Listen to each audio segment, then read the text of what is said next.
Bismillah, Assalamualaikum warahmatullahi wabarakatuh. Alhamdulillah Rabbil Alamin. Wassalatu wassalamu ala Rasulillah sallallahu alaihi wasallam wa ala alihi wa ashabihi wa mawala amma ba'd.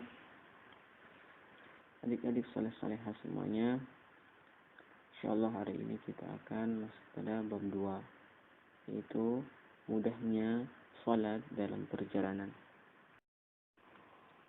Salat merupakan rukun Islam, ya. Maka seorang muslim tidak boleh meninggalkan salat.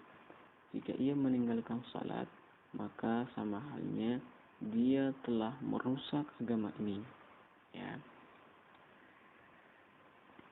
Oleh sebab itu, Islam memberikan keringanan kepada kaum muslimin yang jika ingin melakukan perjalanan namun mereka merasa berat untuk melakukan salat, ada cara-cara yang Islam berikan pada mereka, ya, sehingga tidak ada alasan bagi mereka untuk meninggalkan kewajiban salat. Oleh sebab itu, kita masuk pada poin A, ketentuan salat jamak dan qasar. Pertama, kita akan membahas salat jamak. Apa itu salat jamak? Salat jamak adalah salat yang digabungkan, yaitu dua salat fardu yang dilaksanakan pada satu waktu. Contoh, menggabungkan salat zuhur dan salat asar dikerjakan pada waktu zuhur atau pada waktu asar. Hukum melaksanakan atau mengerjakan sholat jamak ini adalah boleh, ya. Rasulullah Shallallahu Alaihi Wasallam pernah menjamak salat, ya. Dalam hadis riwayat Al-Imam Bukhari dan Imam Muslim, kana Rasulullah Shallallahu Alaihi Wasallam idza irtahala qabla an tazigha asy-syamsu akhara adh-dhuhra ila waqti al-'asr thumma nazala fajama'a bainahuma. فإن زاغت الشمس قبل أن يرتهل صلى الظهر ثم ركب. Rasulullah Shallallahu Alaihi Wasallam apabila beliau bepergian sebelum matahari tergelincir, maka beliau mengakhirkan salat zuhur sampai waktu asar. Kemudian beliau berhenti lalu menjamak antara dua salat tersebut. Tetapi apabila matahari telah tergelincir sebelum beliau pergi, maka beliau melaksanakan salat zuhur terlebih dahulu, kemudian beliau naik kendaraan dan berangkat. Salat jamak ini boleh dilaksanakan karena salah satu dari dua alasan berikut. Pertama, dalam perjalanan jauh minimal 86 km dan dalam perjalanan tersebut bukan bertujuan untuk melaksanakan maksiat kepada Allah Subhanahu wa taala. Yang kedua, dalam keadaan sangat ketakutan atau khawatir. Contoh, perang, sakit, hujan lebat, angin topan atau bencana alam. Kedua, cara salat jamak. Cara salat jamak ini dibagi dua. Jamak takdim dan jamak ta'khir. Sekarang kita masuk pada pembahasan pertama, yaitu jamak takdim. Jamak takdim atau jamak yang didahulukan, yaitu menjamak atau menggabungkan dua salat yang dilaksanakan pada waktu yang pertama. Contoh, menjamak, menggabungkan, ya, menjamak atau menggabungkan salat zuhur dengan asar dikerjakan pada waktu zuhur, ya. Jadi caranya adalah melaksanakan salat zuhur 4 rakaat, kemudian salat asar 4 rakaat, ya. Atau contoh kedua, menjamak salat maghrib dengan isya dilaksanakan pada waktu maghrib, ya. Jadi salat maghrib terlebih dahulu 3 rakaat, kemudian salat isya 4 rakaat. Sekarang kita masuk pada pembahasan kedua, jamak ta'khir atau jamak yang diakhirkan, yaitu menggabungkan dua sholat yang dilaksanakan pada waktu yang kedua. Contoh, sholat zuhur dengan sholat asar dikerjakan pada waktu asar. Ya. Contoh yang kedua, menggabungkan sholat maghrib dengan isya dilaksanakan pada waktu isya. Ketiga, sholat qasar. Apa itu sholat qasar? Sholat qasar adalah sholat yang dipendekkan atau diringkas, yaitu melakukan sholat fardu dengan cara meringkas dari 4 rakaat menjadi 2 rakaat. Ya. Dan sholat yang boleh diringkas adalah sholat yang jumlah rakaatnya ada 4. Apa saja itu? Yaitu sholat zuhur, asar, dan isya. Ya. Dan hukum melaksanakan sholat qasar ini dibolehkan jika syaratnya terpenuhi.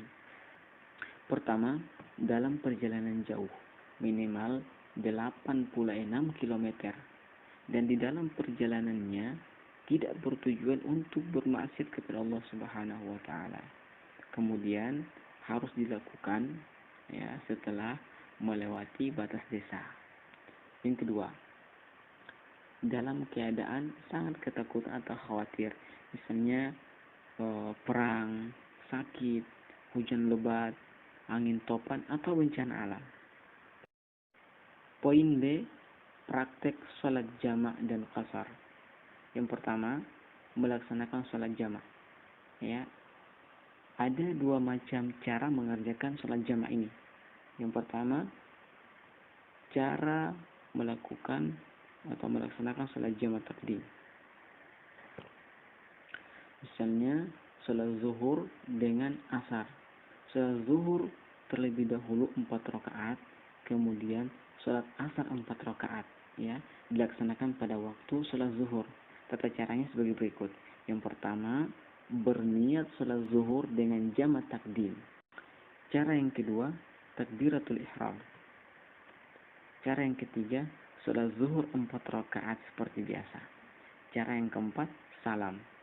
Cara yang kelima, berdiri lagi dan berniat sholat yang kedua, yaitu sholat asar. Cara yang keenam, takbiratul ihram. Cara yang ketujuh, sholat asar 4 rakaat seperti biasa. Dan cara yang kedelapan, salam. Catatan, setelah salam pada sholat yang pertama, maka harus langsung berdiri. Tidak boleh diselingi perbuatan atau perkataan, misalnya zikir, berdoa, bercakap-cakap, dan lain-lain. Sekarang kita masuk cara melaksanakan sholat jamak ta'khir. Contoh, sholat maghrib dengan isya. Boleh sholat maghrib dulu 3 rakaat, kemudian sholat isya 4 rakaat. Dilaksanakan pada waktu isya. Tata caranya seperti ini. Pertama, berniat menjamak sholat maghrib dengan jamak ta'khir. Kedua, takbiratul ihram. Ketiga, sholat maghrib 3 rakaat seperti biasa. Keempat, salam. Yang kelima, berdiri lagi dan berniat sholat isya. Ya, sholat yang kedua. Kemudian takbiratul ihram. Yang keenam, yang ketujuh, sholat isya 4 rakaat seperti biasa. Kedelapan, salam. Kedua, cara mengerjakan sholat qasar. Tata caranya sebagai berikut. Kita ambil contoh sholat qasar zuhur. Ya. Pertama, caranya berniat sholat dengan cara qasar. Cara yang kedua, takbiratul ihram. Cara yang ketiga, sholat 2 rakaat. Cara yang keempat, salam. Nah, sekarang kita masuk yang ketiga, cara menjamak sekaligus mengqasar sholat. Maksudnya apa? Maksudnya adalah menggabungkan 2 sholat fardu dalam satu waktu, sekaligus meringkas sholat tersebut. Ya. Hukum dan syaratnya sama dengan sholat jamak dan sholat qasar.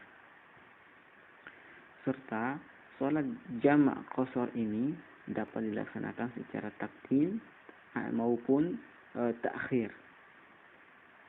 Ya, kita ambil contoh sholat zuhur dengan asar. Ya, caranya seperti ini.